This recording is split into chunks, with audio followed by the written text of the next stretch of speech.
I'm Beulah Johnson, 68 years old, a retired teacher from Boston, who spent her life nurturing children, including my only son, Thomas. We were inseparable after my husband died until Thomas married Diana. I helped them with their beautiful house, paying part of their mortgage every month from my savings. But last Christmas morning, standing in their renovated kitchen, Diana looked me straight in the eyes and said those words I'll never forget. Before I tell you what happened that Christmas morning, tell me where you're watching from in the comments and hit that subscribe button if you've ever had to stand up for yourself when you least expected to. Life has a funny way of teaching us lessons when we least expect them. For me, that lesson came after decades of what I thought was building a beautiful life. I've lived in the same Boston suburb for over 40 years now. This modest 2-bedroom house has been my home since Thomas was just a little boy with skinned knees and a backpack too big for his small frame. I never planned to raise Thomas alone. My husband, Jack, was a kind and hard-working man who adored his son. We had a simple but happy life until Jack suffered a massive heart attack when Thomas was just 15. The doctors said it was instant that he didn't suffer. That was little comfort to a teenage boy who lost his father, or to me, suddenly a widow at 45. Those early years after Jack's death were a blur of grief and determination. I had to be both mother and father to Thomas while working full-time as an elementary school teacher. Money was always tight. Jack's life insurance helped, but it wasn't enough to sustain us long-term. I picked up extra tutoring hours on weekends to make ends meet. Thomas struggled after his father died. His grades slipped, and he started hanging around with kids I didn't approve of. There were nights I sat up waiting, terrified by every police siren I heard in the distance. We had terrible fights during those years. Once, he slammed his bedroom door so hard that the family photo in the hallway crashed to the floor, glass shattering everywhere.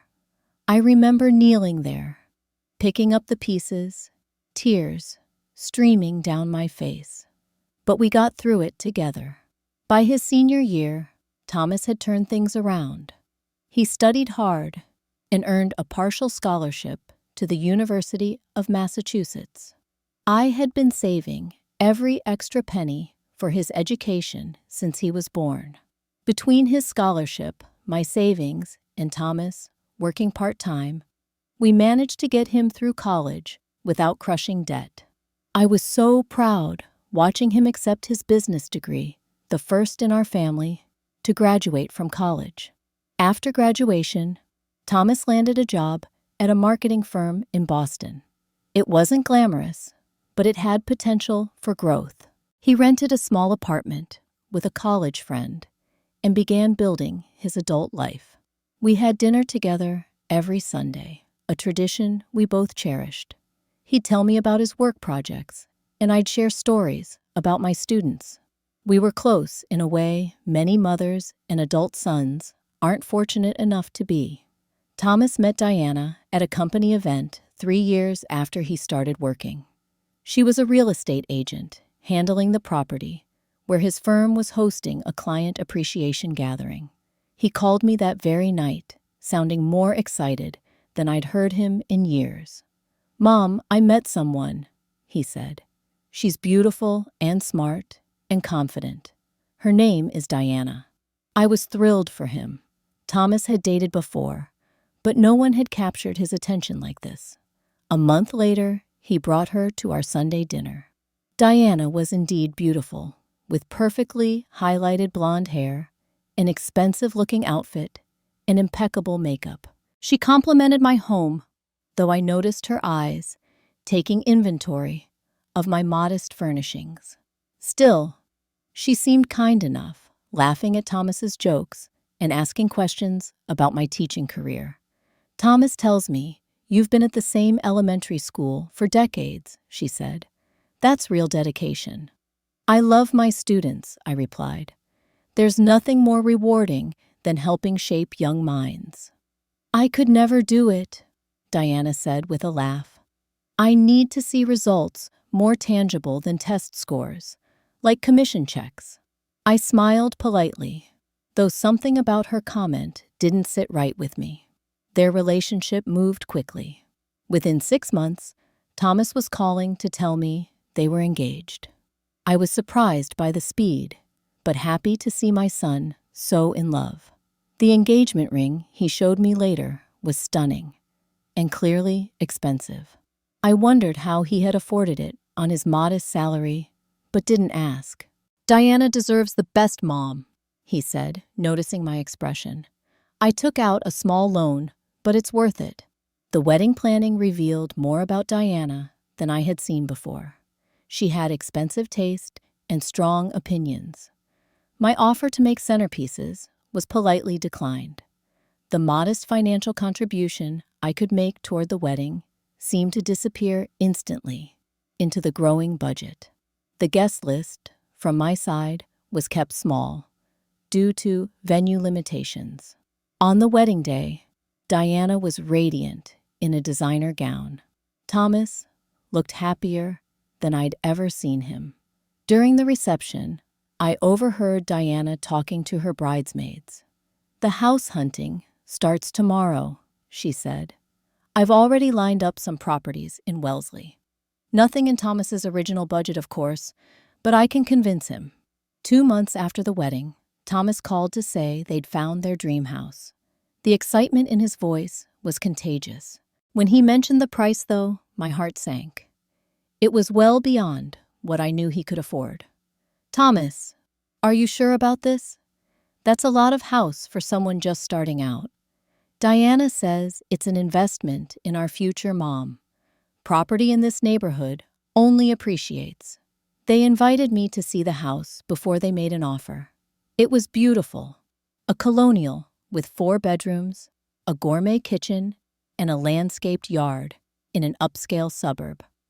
Diana guided me through each room, pointing out where they'd put furniture and the renovations they planned. A week later, Thomas called me, sounding stressed. Mom, the mortgage company wants a bigger down payment than we expected. We might lose the house. I heard the strain in his voice, the fear of disappointing Diana. Before I could think better of it, I offered what would become the first of many financial entanglements. I have some savings from your father's life insurance that I never touched. I was saving it for retirement, but I can help with the down payment. The relief in Thomas's voice was immediate. Are you sure, Mom? That would be amazing. We'll pay you back, I promise. I withdrew $75,000, nearly half of my retirement savings, and wrote a check for their down payment. Thomas hugged me with tears in his eyes when I handed it to him. Diana's response was different. That's so generous, Beulah. The house will be a wonderful place for family gatherings. No mention of repayment, no overwhelming gratitude. Just acceptance, as if my financial sacrifice was expected. After they moved in, I noticed our Sunday dinners became less frequent. Thomas always had an excuse. Work was busy. They were unpacking. Diana had planned something. When I did visit their new home, I often felt like an intruder. Diana would give me a quick tour of their latest renovation project, but rarely invited me to stay long. Thomas has early meetings tomorrow, she would say, glancing at her watch.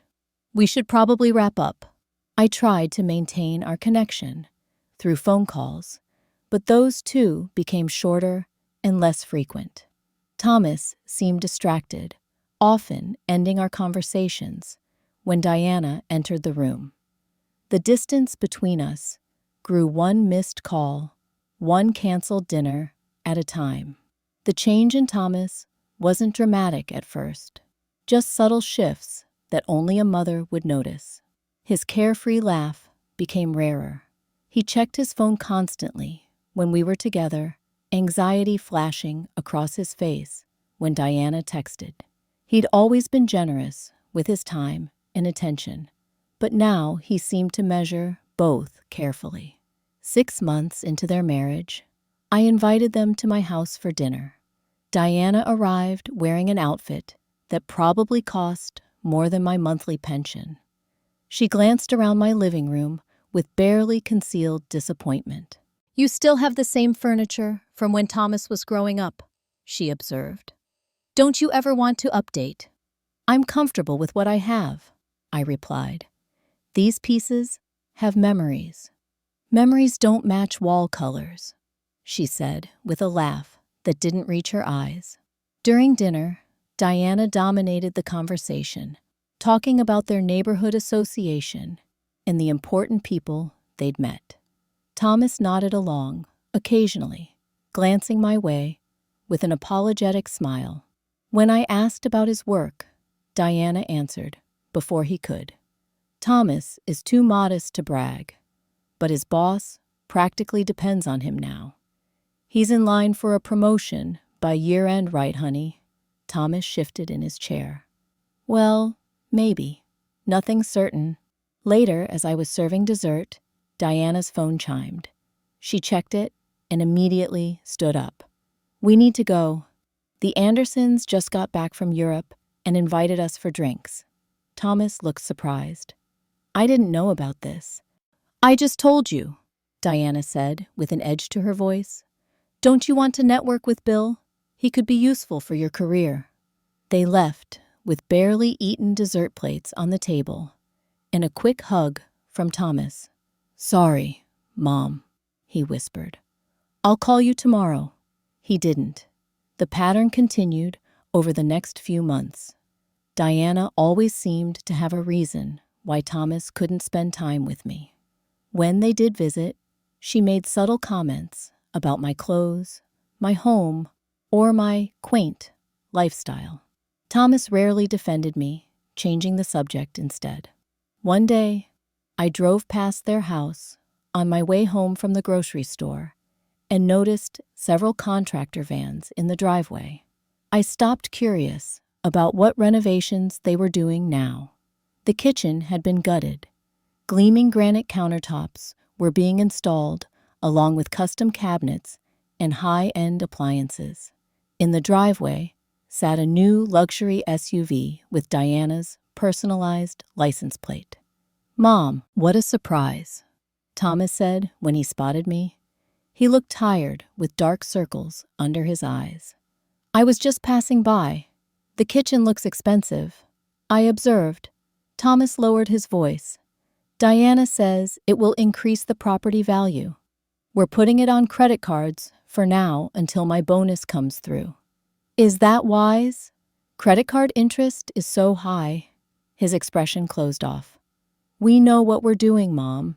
Diana understands real estate and investments." That night, I checked their social media. Diana had posted photos of their renovation with the caption, "Creating our dream home, one room at a time, # blessed dream home." There was no mention of credit card debt or financial strain. The first major conflict came at Thanksgiving. I had hosted the holiday dinner every year since Jack died. This year, Diana suggested they host at their house instead. "We have more room, and I want to show off our new dining set," she explained. I offered to cook, but Diana insisted she would handle everything. When I arrived, the table was set beautifully, with china I'd never seen before. Diana's parents were already there, cocktails in hand. They barely acknowledged me. Throughout dinner, Diana's mother made comments about old-fashioned cooking whenever I complimented a dish. Diana shared stories of their recent weekend trip to New York shopping excursions and plans for a winter vacation. "How can you afford all that?" I asked innocently. The table went silent. "We manage our money well," Diana said coldly. "Not everyone needs to pinch pennies." When I brought out the pumpkin pie I'd baked, the one Thomas had loved since childhood, Diana sighed. "I ordered gourmet desserts from that French bakery, Beulah. You didn't need to bring anything. But Thomas always loves my pie, I said. Thomas looked at his plate. Diana's right, Mom. You didn't need to go to the trouble. I felt like I'd been slapped.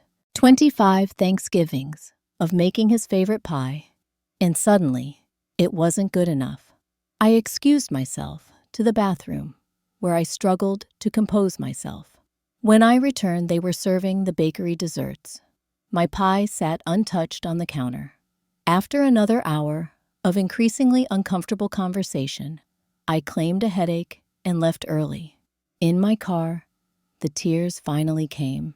I sobbed all the way home, feeling like I was losing my son one holiday at a time. I tried calling Thomas the next day, but Diana answered his phone. He's busy right now, Beulah. Black Friday shopping for Christmas gifts. I'll have him call you back. He didn't call until 3 days later, and the conversation felt strained. When I tried to talk about Thanksgiving, he quickly changed the subject. Diana thinks we should set some boundaries, Mom. She says it's important for our marriage. What kind of boundaries? I asked, my heart sinking. Just space. Time to be a couple. After that conversation, I noticed Thomas screened my calls more often. Visits became even less frequent. Diana began saying things like, "We'll have to check our calendar," when I suggested getting together, even for a quick coffee. I felt increasingly isolated. Many of my friends had moved away or were busy with their own grandchildren. My sister lived in Arizona, and we'd never been particularly close. Without Thomas, my world felt smaller and lonelier by the day. Still, I kept trying. I sent thoughtful cards, left voicemails, with nothing but support and love. I never criticized Diana to Thomas, though I longed to shake him and ask what had happened to my confident, kind-hearted son. Despite the growing distance, I continued to hope things would improve. I couldn't have imagined how much worse they would get. 6 months before that fateful Christmas, on a rainy Tuesday evening, my phone rang. Thomas's name lit up the screen, which had become increasingly rare. Mom. His voice sounded strained, almost tearful. Do you have a minute to talk? Of course. Honey, what's wrong? He took a deep breath. We're having some financial issues. The renovations cost more than expected, and with Diana's car payment and some other expenses, he trailed off. What do you need, Thomas? I asked, already reaching for my checkbook. We might miss our mortgage payment this month, he admitted, his voice barely above a whisper. And possibly for the next few months, until I get my year-end bonus. Diana's real estate business has been slow, and she had to invest in some marketing materials. I did some quick mental calculations. My pension covered my modest expenses, but not much more. Still, this was my son. How much do you need? The mortgage is $4,000 monthly. If you could help with half, $2,000 a month was a significant portion of my fixed income. But how could I let my only child lose his home? I can do that, Thomas. For a few months, until you get back on your feet. The relief in his voice was palpable. Mom, you're a lifesaver. I promise this is temporary. When my bonus comes through and Diana sells some properties, we'll pay you back everything. That night, I transferred $2,000 to Thomas's account. I did the same the following month and the month after that. Each time, Thomas thanked me profusely, but Diana never mentioned it. Not once did I receive a thank you text or call from her. Meanwhile, Diana's social media told a different story than one of financial hardship. There were posts about new furniture, weekend getaways to Cape Cod, and shopping trips. One photo showed a designer handbag that I knew cost thousands of dollars. I mentioned this to my friend Sarah during our weekly lunch. Beulah, honey, something doesn't add up. Sarah said, stirring her coffee. They claim they can't pay their mortgage, but she's buying luxury items. Maybe they were gifts, I suggested weakly. Sarah gave me a look that said she wasn't buying it. Or maybe your money isn't going toward the mortgage at all. Have you seen any bank statements? Proof of payments? I hadn't. The truth was, I hadn't asked for any accountability. I trusted Thomas. You need to be careful, Sarah warned. I've seen this before. My cousin kept bailing out her daughter until she had nothing left for herself. I appreciated Sarah's concern, but pushed it aside. My situation was different. Thomas would never take advantage of me. 3 months into helping with the mortgage, I drove by their house again and was shocked to see landscapers installing an elaborate stone patio and fire pit in the backyard. The project looked expensive. Certainly not something a family in financial distress would prioritize. When I called Thomas that evening, he seemed uncomfortable discussing it. Diana got a good deal through a client, he explained, and we figured it would increase the home's value. But Thomas, if you're struggling to make mortgage payments, he cut me off, his voice suddenly defensive. Mom, we're handling our finances. Diana has a plan. The patio is an investment. His tone hurt me deeply. This wasn't the respectful son I had raised. I'm just concerned, I said softly. Well, don't be. We're adults. He paused, then added in a gentler voice. Look, I appreciate the help with the mortgage. It's just temporary. 4 months in, I had to dip into my retirement savings to continue helping them. I didn't tell Thomas this. I didn't want him to worry, and frankly, I was a little embarrassed. I'd always prided myself on financial independence. Around this time, Thomas's birthday arrived. I expected an invitation to dinner, or at least a family celebration. Instead, I received a text the day before. Diana's planning something with friends tomorrow. Maybe we can get lunch next week to celebrate. That night, through the window of an upscale restaurant downtown, I spotted them, Thomas, Diana, and at least a dozen friends, raising glasses in celebration. Diana had posted about the surprise party for my amazing husband online, which is how I knew where they'd be. I hadn't received an invitation. I stood there in the cold, watching my only child celebrate without me. The exclusion stung more than I could express. The next day, I sent Thomas a gift card and a loving message. His response was a quick, "Thanks, Mom," text. As Christmas approached, I tried to put the hurts and doubts aside. The holidays had always been special for us, even more so after Jack died. Thomas and I had created our own traditions, watching old movies on Christmas Eve, opening one gift at midnight, making Jack's favorite pancakes Christmas morning. I wondered how many of those traditions Diana had erased. Still, I shopped carefully for their gifts, selecting a cashmere sweater for Thomas in his favorite blue and an expensive perfume for Diana that the saleswoman assured me was what all the stylish young women want. 2 weeks before Christmas, I tentatively asked Thomas about their plans. We'll be here, he said. Diana's parents are traveling to Europe this year. Come over around 10 on Christmas morning. It wasn't the Christmas Eve invitation I'd hoped for, but it was something. I spent hours wrapping their presents with beautiful paper and bows.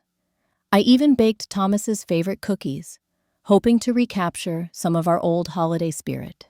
The night before Christmas, I called to confirm the time. 10 is still good, Thomas said, though he sounded distracted. Diana's making brunch. Should I bring anything? I offered. No, just yourself. Then more quietly, I'm looking forward to seeing you, Mom. Those words carried me through a lonely Christmas Eve. For the first time in years, I watched It's a Wonderful Life alone falling asleep on the couch with a photo album of Thomas's childhood in my lap. I woke early Christmas morning with a mixture of hope and anxiety. I dressed carefully in a festive red sweater, applied my makeup, and packed up the gifts and cookies. The weather was clear but cold as I drove the 20 minutes to their suburban neighborhood. Their house looked picture perfect with professional holiday decorations and twinkling lights. I took a deep breath, gathered my things, and walked to the door, having no idea my life was about to change forever. Christmas morning dawned bright and clear, with fresh snow, making everything look like a holiday card. I spent extra time getting ready, putting on my nicest red sweater and the pearl earrings Jack had given me on our last Christmas together. Looking in the mirror, I saw a woman trying her best to fit into a world that seemed increasingly determined to exclude her. I carefully loaded my car with the beautifully wrapped gifts and a tin of homemade cookies, Thomas's favorite since childhood. The drive to their suburban neighborhood took 20 minutes each mile, increasing my nervous anticipation. Would this be the Christmas we reconnected, or just another reminder of how far apart we'd grown? Their house looked spectacular from the outside. Professional decorators had clearly been hired. Twinkling white lights outlined every architectural feature, and an elegant wreath adorned their glossy black door. It was beautiful, but impersonal, like a department store display. I parked behind an unfamiliar luxury car in their driveway. Taking a deep breath, I gathered my gifts and made my way to the front door. My finger had barely left the doorbell when Thomas opened the door. "Merry Christmas, Mom," he said, giving me a quick hug. His eyes darted nervously over my shoulder, and his smile seemed forced. "Merry Christmas, sweetheart." I handed him the plate of cookies. "I made your favorite." "Thanks," he replied, taking the plate, but not acknowledging the tradition behind it. "Come in, it's cold out." The house was warm and filled with the scent of cinnamon and pine, but it felt oddly tense. Thomas took my coat and led me through to their living room, where a designer-decorated Christmas tree stood surrounded by expensive-looking gifts. "Where's Diana?" I asked, placing my presents among the others. "Still getting ready," Thomas said. "Can I get you some coffee?" "That would be nice." As Thomas disappeared into the kitchen, I took in my surroundings. Everything had changed since my last visit. New furniture, artwork, and what looked like an entirely renovated living space surrounded me. This wasn't the home of a couple struggling to pay their mortgage. This was a showcase. I followed Thomas into the kitchen and stopped short. The renovation I'd glimpsed months ago was complete, and it was stunning. Custom cabinets, marble countertops, high-end appliances that looked barely used. The cost must have been astronomical. "Your kitchen is beautiful," I said carefully. Thomas handed me a coffee mug without meeting my eyes. "Diana worked with a top designer. She has a great eye. I'm sure it was expensive." Before Thomas could respond, Diana entered. She was impeccably dressed in a cashmere loungewear set that probably cost more than my entire outfit. Her hair and makeup were flawless, as if she were expecting a photo shoot rather than a family Christmas. "Beulah, you made it," she said, her tone suggesting surprise rather than welcome. No hug, not even a warm smile. "Thomas, did you offer her breakfast?" "I just got her coffee. I was about to tell her about brunch." Diana glanced at her diamond-studded watch. "We have time before we need to start cooking. Let's open gifts first." We moved to the living room, where Diana positioned herself closest to the tree, handing out presents with the air of a game show host. Most of the gifts were for her and Thomas, from friends I'd never met, or Diana's absent parents. When it came time for my presents, Thomas opened his first. He admired the blue cashmere sweater, thanking me with what seemed like genuine appreciation. Diana opened the perfume, next, removing the expensive wrapping with barely concealed impatience. "Oh, perfume," she said flatly. "Thank you, Beulah. It's the one the magazines have been featuring," I offered. "The saleswoman said it's very popular." Diana set it aside without even removing it from the box. "I actually have very sensitive skin. Most fragrances give me a rash." Thomas handed me a small, elegantly wrapped package. "This is from both of us."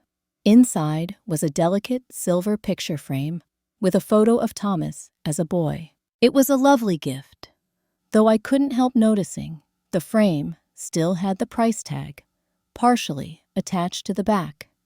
It had been purchased yesterday, an afterthought. "Thank you. It's beautiful," I said sincerely. At least they'd remembered me. An awkward silence fell over the room. Thomas kept checking his phone while Diana tidied the discarded wrapping paper with sharp, efficient movements. Something wasn't right. "Should we start on brunch?" I offered. "I'd be happy to help." Diana straightened up. "Actually, Beulah, there's something we need to discuss." Her tone made my stomach clench. Thomas suddenly became intensely interested in his coffee mug, refusing to meet my gaze. "Thomas and I have been talking, and we've made some decisions about our holiday plans," Diana continued. "We'll be having Christmas dinner with my family friends this evening." "Oh," I said, confused. "I thought your parents were in Europe." "They are, but my friend Melissa is hosting a dinner party. Very exclusive. Her husband is a senior partner at Bradshaw and Mills." Diana's voice held a note of pride. "It's important for Thomas's career that we attend." "I see." I glanced at my son, who was still studying his coffee. "Well, I can head home after brunch then." Diana cleared her throat. "That's the thing, Beulah. The dinner is actually an all-day affair. Cocktails start at noon." I blinked, trying to process what she was saying. "But you invited me for Christmas." "For gift exchange," Diana corrected. "And we've done that now." "I don't understand," I said, looking between them. "Thomas, what's going on?" My son finally looked up, his expression pained. "Diana thinks we need to establish our own holiday traditions, Mom." Diana placed a hand on his arm, a gesture that seemed more possessive than affectionate. "What Thomas means is you're not really welcome for Christmas dinner, Beulah. We need space as a couple." "I'm sure you understand." The words hit me like a physical blow.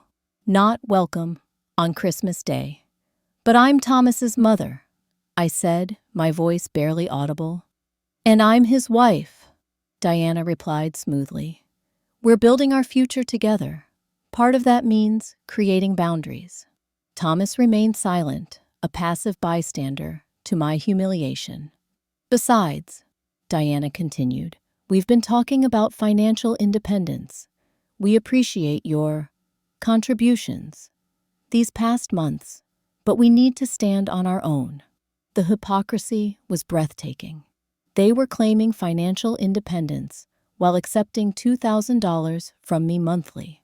They were renovating their home with my retirement money while excluding me from their lives. In that moment, something shifted inside me. A lifetime of accommodation and understanding hardened into a resolve I hadn't felt in years. I stood up slowly, gathering my purse and the photo frame. "I see. Mom," Thomas finally spoke, looking alarmed. "You don't have to leave right now. We can still have coffee." "No, thank you," I said, with a calm that surprised even me. "I think I understand the situation perfectly." Diana smiled tightly. "I'm glad we could be honest. Boundaries are healthy." I walked toward the door, Thomas trailing behind me, looking increasingly panicked. At the threshold, I turned to face them both. Diana stood triumphant, Thomas uncertain. "Good luck with the mortgage," I said quietly, and walked out. Behind me, I heard Thomas call my name, but I didn't turn back. I got into my car, hands shaking, but determination growing with each breath. 25 years of being a single mother, of sacrificing everything for my son, had led to this moment of clarity. As I drove away from their perfect house, with its mortgage I'd been paying, I didn't cry. Instead, I felt something unexpected relief. The pretense was over. The truth was in the open. And for the first time in years, I was going to put myself first. The drive home passed in a blur. My hands gripped the steering wheel so tightly, my knuckles turned white, but I didn't cry. The shock had given way to a cold fury that kept the tears at bay. Christmas carols played on the radio, their cheerful melodies a stark contrast to the hollow feeling in my chest. I pulled into my driveway and sat motionless for several minutes, replaying Diana's words. "You're not really welcome." After everything I had done, after the thousands of dollars from my retirement, after a lifetime of loving Thomas, I wasn't welcome on Christmas Day. Inside my modest home, the silence was deafening.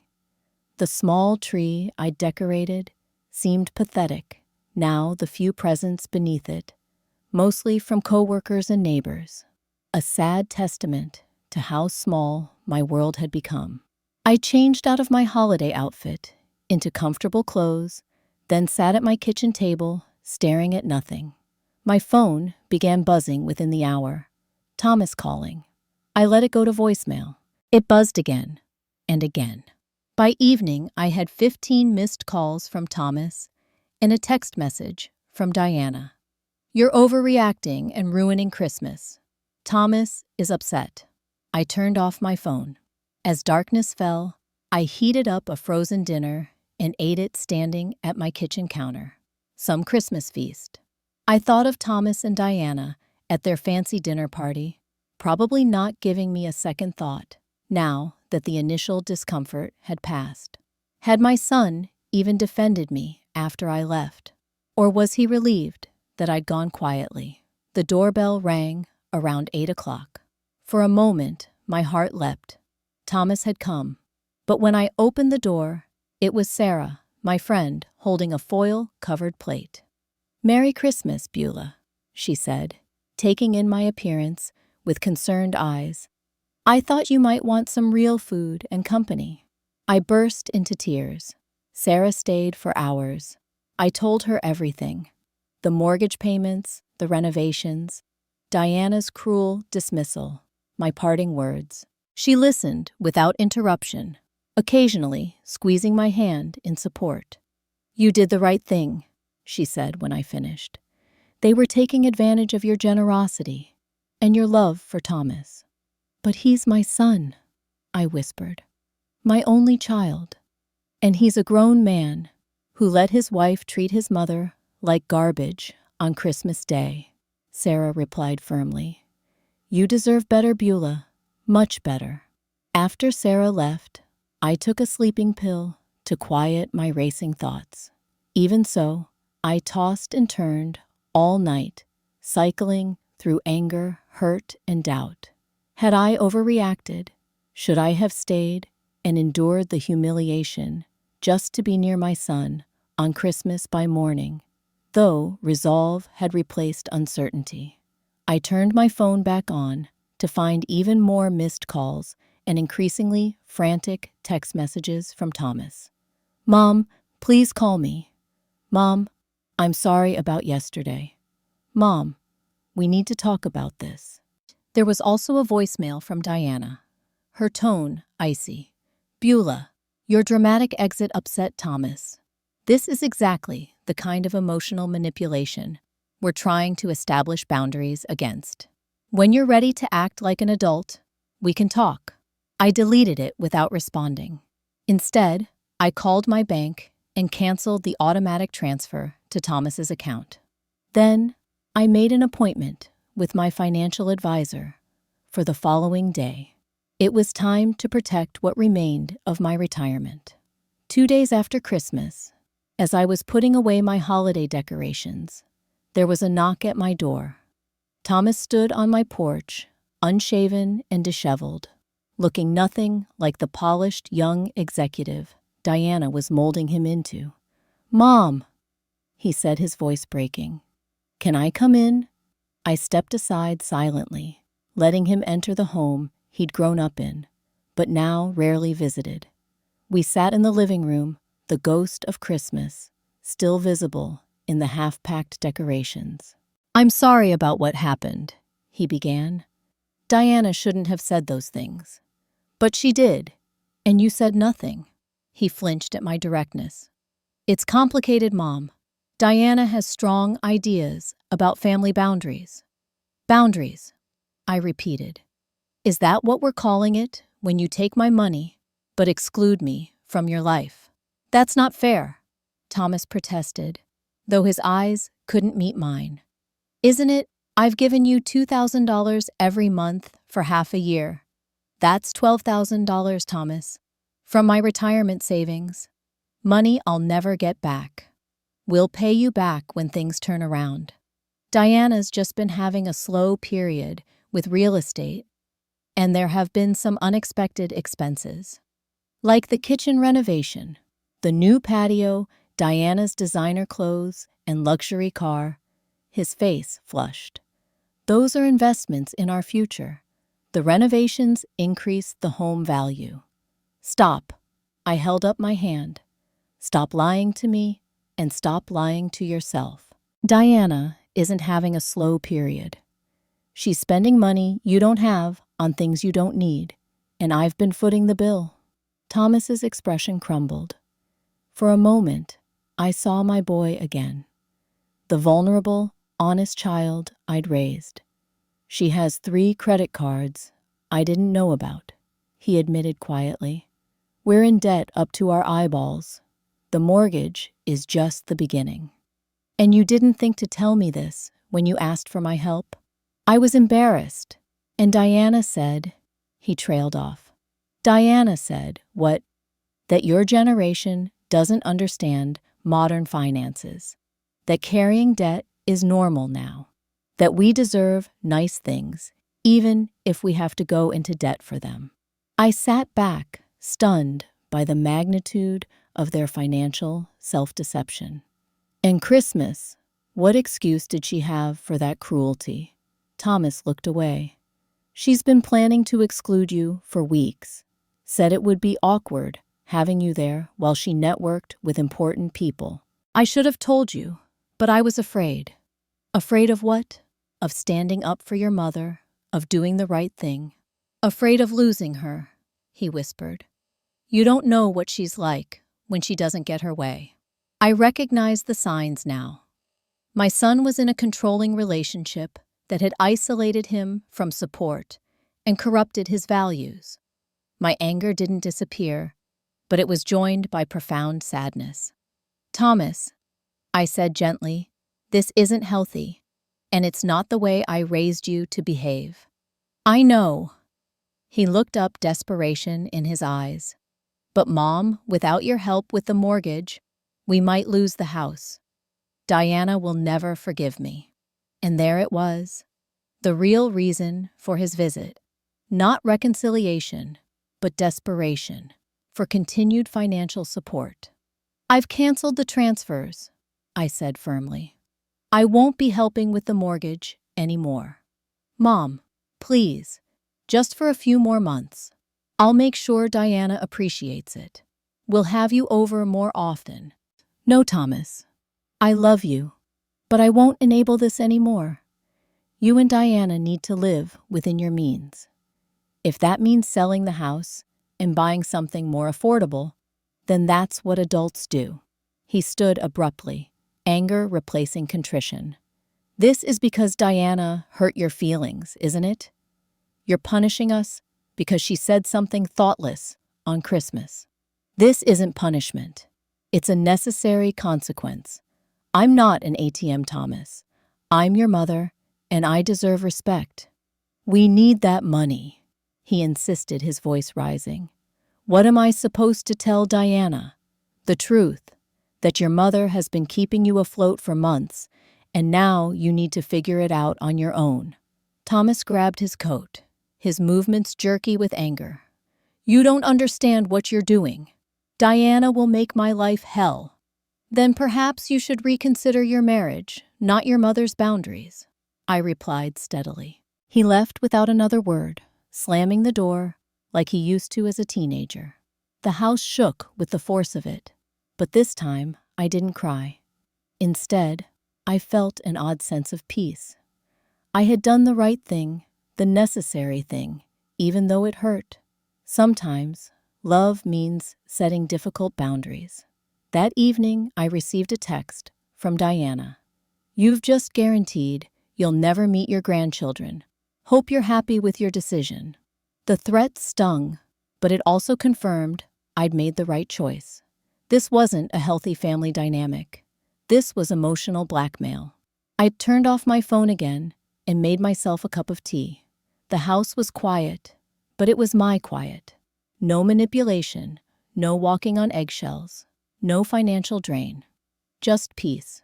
New Year's Eve arrived, and I spent it alone. But as I watched the ball drop on television, I didn't feel lonely. I felt like I was on the cusp of something new. I had spent decades defining myself as Thomas's mother. Perhaps it was time to rediscover who Beulah Johnson was on her own terms. As the new year began, I made a resolution. This would be the year I put myself first. January arrived with bitter cold and a strange new silence in my life. No anxious calls from Thomas about money. No pretense of inclusion in his and Diana's lives.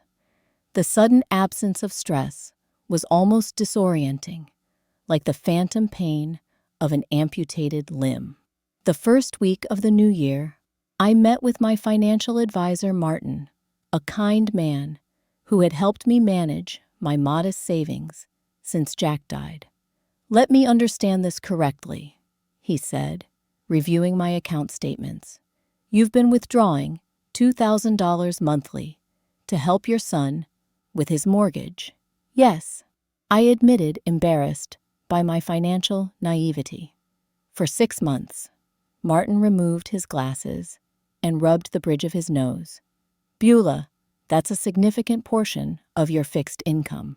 And you said you dipped into your retirement principal as well. For the last 2 months, yes. And before that, I gave them $75,000 for their down payment. He didn't hide his concern. At this rate, you would deplete your savings in less than 5 years. Then what? I had no answer. The reality of my financial vulnerability hit me fully for the first time. The good news, Martin continued, seeing my distress, is that you've stopped the bleeding. If you hold firm on no more financial assistance, you can stabilize your situation. I left his office with a new budget and a clearer understanding of my financial reality. I couldn't afford to support Thomas and Diana's lifestyle without endangering my own security. It was that simple. That evening, I made a decision to focus on rebuilding my own life. I'd allowed it to shrink as Thomas and Diana pushed me to the margins. No more. The next day, I visited the community center near my home. They offered classes, social events, and volunteer opportunities for seniors. I signed up for a twice-weekly yoga class and a book club that met monthly. The coordinator, a lively woman named Patty, mentioned they needed volunteer tutors for their after-school program. With your teaching background, you'd be perfect, she enthused. I'm not sure. I hesitated. It's been years since I retired. Just 3 hours a week, Patty said. These kids need someone patient and experienced, someone like you. I agreed to give it a try, and it became the first building block of my new life. Helping struggling readers reminded me of my purpose beyond motherhood. The children's gratitude when they mastered a difficult passage filled a void I hadn't realized was there. January passed, then February. Thomas called occasionally, always with an underlying agenda. The conversations followed a pattern. Brief, small talk, followed by hints about their financial struggles, culminating in direct or indirect requests for money. I remained loving but firm. "How are you managing with the mortgage?" I asked during one call. Thomas sighed heavily. "It's tough. Diana had to cancel our skiing trip. She's not happy." "I'm sure she's not. Have you considered downsizing?" "Mom, we can't do that. This neighborhood is important for Diana's real estate connections. Then perhaps a second job, or cutting other expenses." These suggestions were always met with reasons why they wouldn't work. Diana needed her salon appointments for professional appearances. They couldn't sell her luxury car because clients expected a certain image. Every solution had an obstacle usually related to maintaining appearances. Meanwhile, I was learning to live more authentically. The yoga classes improved my physical health, while the social connections nourished my spirit. I began meeting friends, for coffee, attending community events, even went to a dance at the senior center. In late February, my sister Janet called from Arizona. We had drifted apart over the years, with only occasional holiday calls keeping us connected. "Beulah, it's Jan. How are you doing?" We talked for over an hour, catching up on years of life events. When I told her about the situation with Thomas and Diana, she wasn't surprised. "You always gave that boy everything," she said. "Maybe too much." "I did my best." I defended. "I know you did, but maybe it's time to invest that energy in yourself. Why don't you come visit me?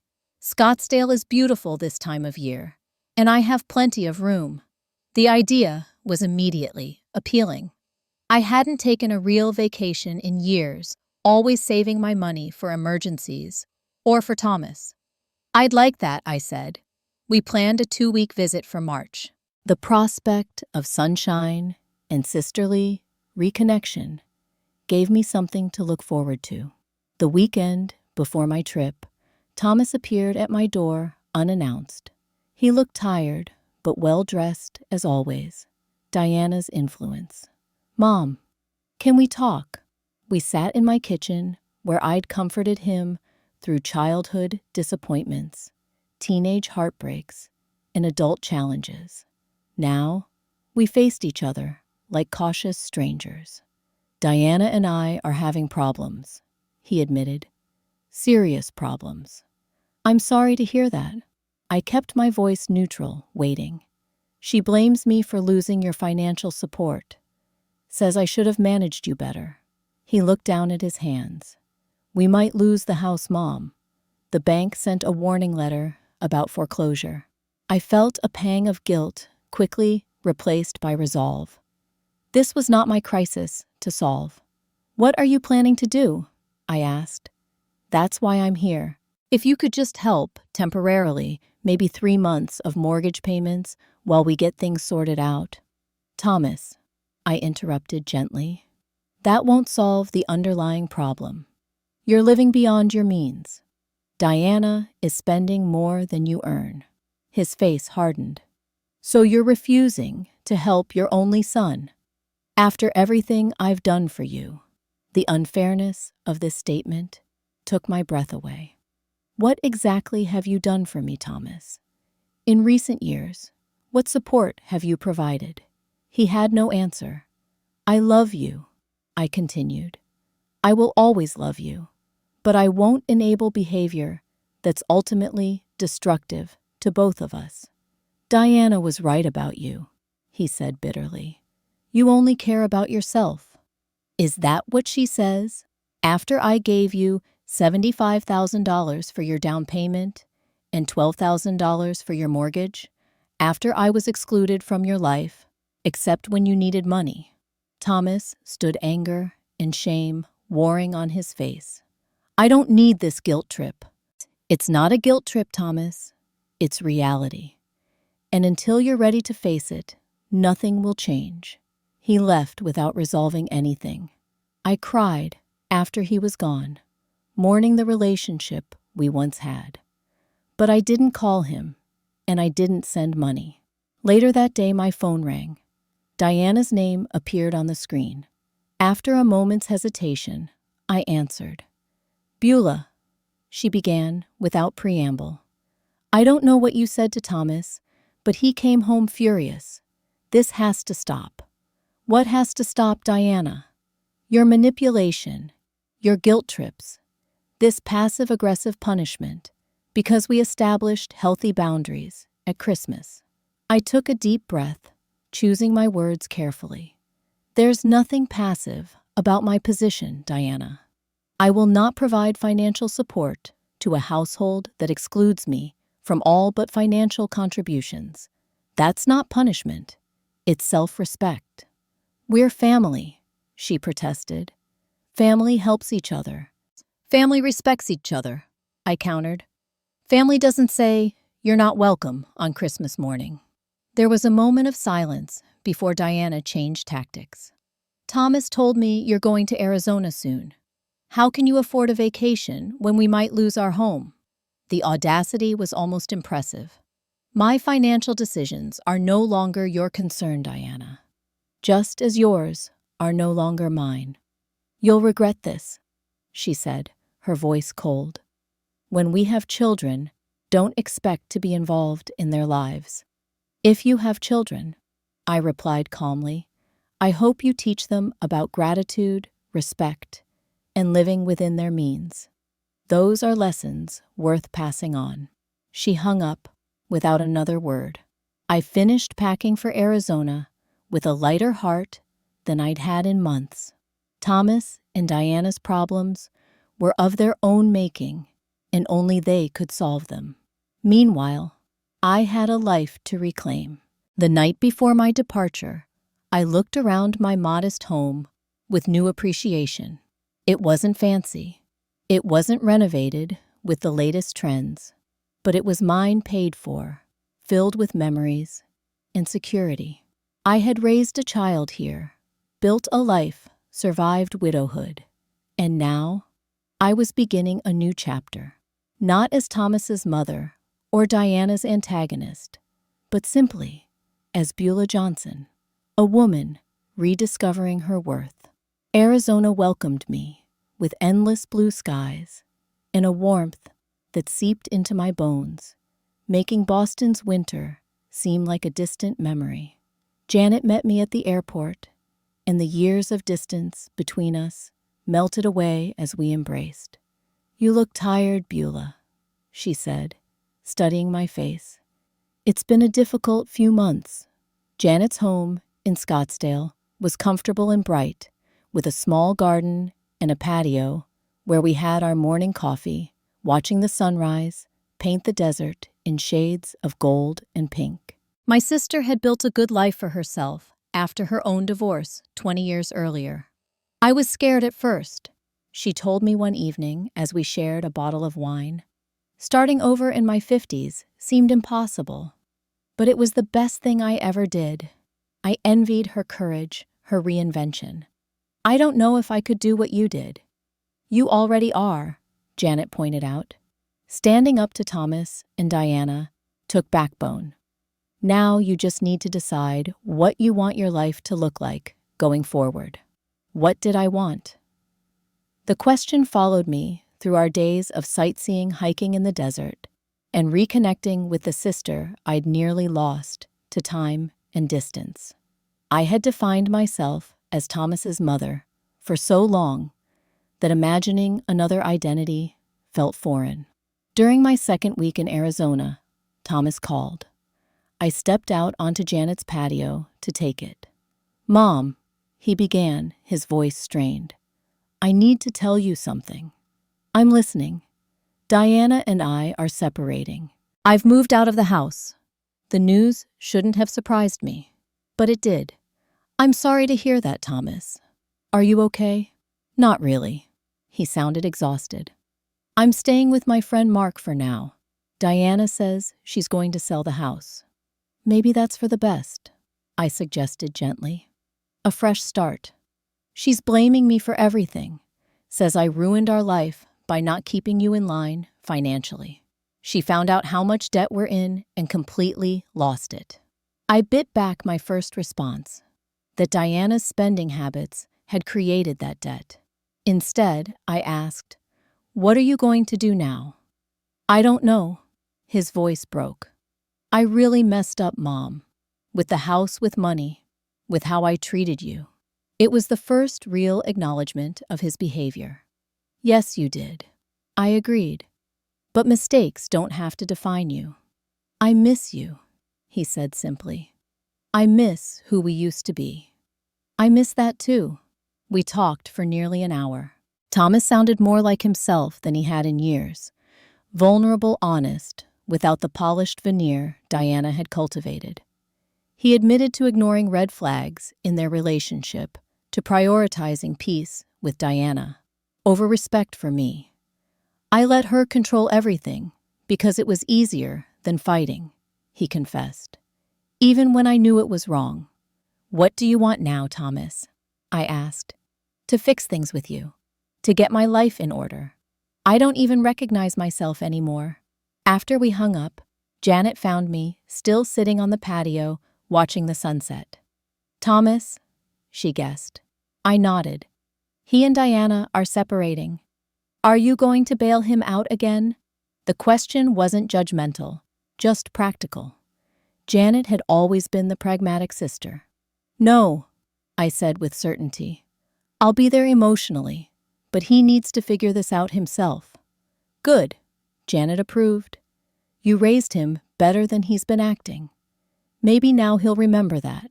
For the remainder of my visit, I felt a shift in my perspective. The burden of Thomas and Diana's problems no longer weighed on me. I couldn't control their choices or their relationship, but I could control my response. I could offer love without sacrificing my boundaries. On my last night in Arizona, Janet and I sat under the stars, wrapped in light blankets, against the desert chill. "You should move here," she suggested. "Sell your house in Boston. Start fresh, like I did." The idea was tempting, but something held me back. "I'm not ready to leave yet. There's unfinished business." Janet nodded, understanding. "Just remember, you have options, Beulah. Your life doesn't have to revolve around Thomas's drama." I returned to Boston with renewed energy and clarity. Spring was just beginning to soften the landscape crocuses, pushing through the last patches of snow in my small garden. My home welcomed me back, and for the first time in months, it didn't feel empty without Thomas's presence.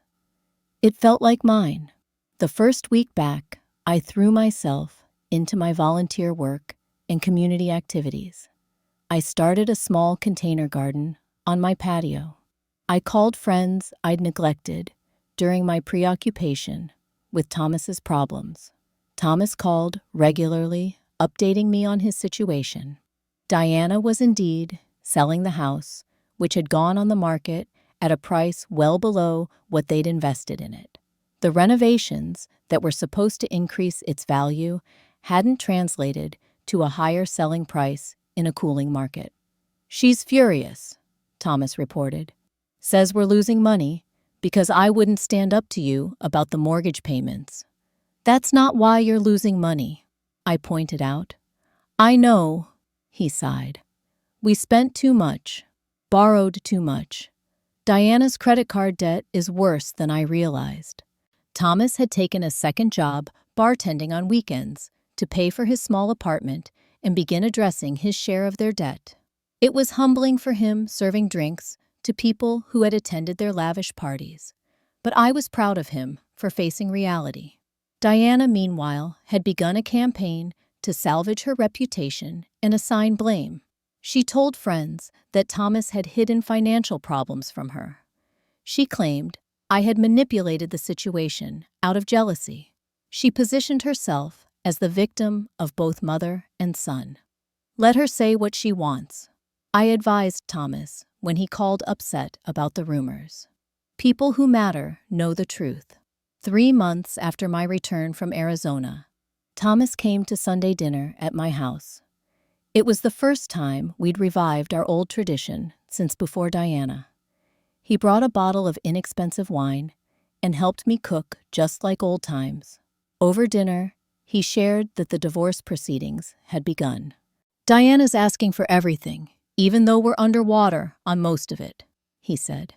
The house is finally under contract, but will barely break even after paying the realtor and the remaining mortgage. And then you can move forward, I reminded him. That's worth something. He nodded, pushing food around his plate. Mom, I need to say something. I'm sorry. For everything. For how I let Diana treat you. For taking your money. For not being the son you deserved. I reached across the table and took his hand. Thank you for saying that. I forgive you, Thomas. But more importantly, I hope you're learning from this experience. I am, he promised. Every day. As summer approached, Thomas settled into his new life. The divorce was messy, but progressing. Diana had moved to another city for a fresh start, according to her social media. Thomas had been promoted at his primary job and was taking financial management classes at the community college. We rebuilt our relationship slowly. Trust once broken doesn't mend overnight, but each honest conversation, each follow-through on a promise, added another stitch to the torn fabric between us. One evening in late November, as Thanksgiving approached, Thomas asked if he could come for the holiday. Of course, I said. Would you like to make your father's stuffing recipe together? I'd love that, he replied, his voice thick with emotion. And Mom, I've been saving. I want to start paying you back what I owe. We'll talk about that, I said. But Thomas, I'm already receiving the most important repayment, having my son back. As December arrived, bringing with it memories of last Christmas's pain, I realized how much had changed in a year. I was stronger. Thomas was growing. Our relationship was healing on new, healthier terms. And when Thomas asked if he could spend Christmas Eve and morning with me, like we used to, I knew that the greatest gift had already been given, the gift of truth, of boundaries, respected, and of love that withstands even the hardest lessons. The year after that fateful Christmas morning was one of profound transformation, both for me and for Thomas. The lessons we learned were difficult but necessary, changing us in ways neither of us could have imagined. By the time Christmas arrived again, Thomas had been divorced from Diana for 4 months. The financial aftermath was devastating for him. His credit score destroyed, savings depleted, and a payment plan for his portion of the debt that would take years to fulfill. But there was a lightness to him now, a return of the authentic person who had been gradually disappearing during his marriage. It's strange, he told me as we decorated my Christmas tree together. I have less than I've had in years, but I feel richer somehow. I understood exactly what he meant. My own journey had led me to similar insights. After my Arizona trip, I had continued to expand my world. The volunteer tutoring at the community center became one of my greatest joys. Seeing the children's progress, knowing I was making a difference in their lives, filled a void that I had previously tried to fill through Thomas. My friendship circle widened as well. Sarah remained my closest confidant, but I now had a book club, a walking group, and my yoga class. My calendar, once empty, except for Thomas's sporadic visits, was now filled with meaningful activities and connections. Most importantly, I had reclaimed my financial independence. Working with Martin, my financial advisor, I created a realistic budget and rebuilding plan for my retirement savings. It would take time to recover from the $87,000 I had given Thomas and Diana, but I was on solid ground again.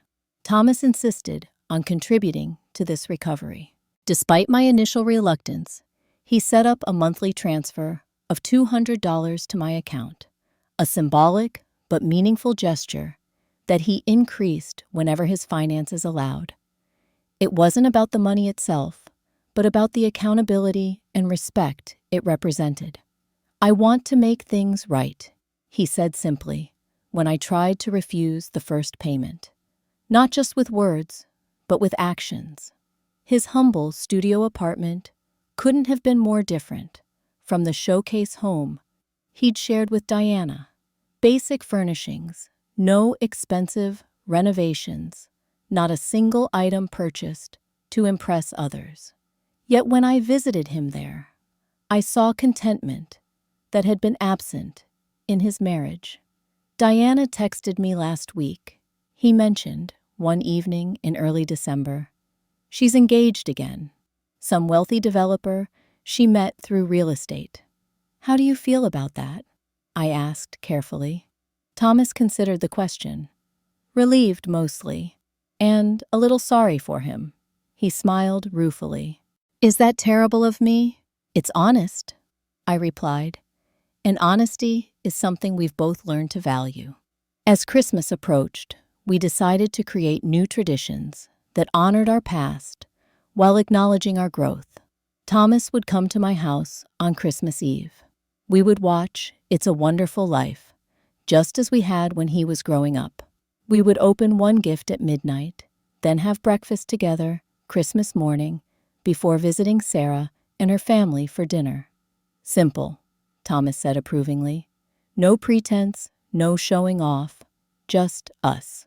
On Christmas Eve, I prepared Jack's famous hot chocolate recipe and set out the cookies Thomas had loved since childhood.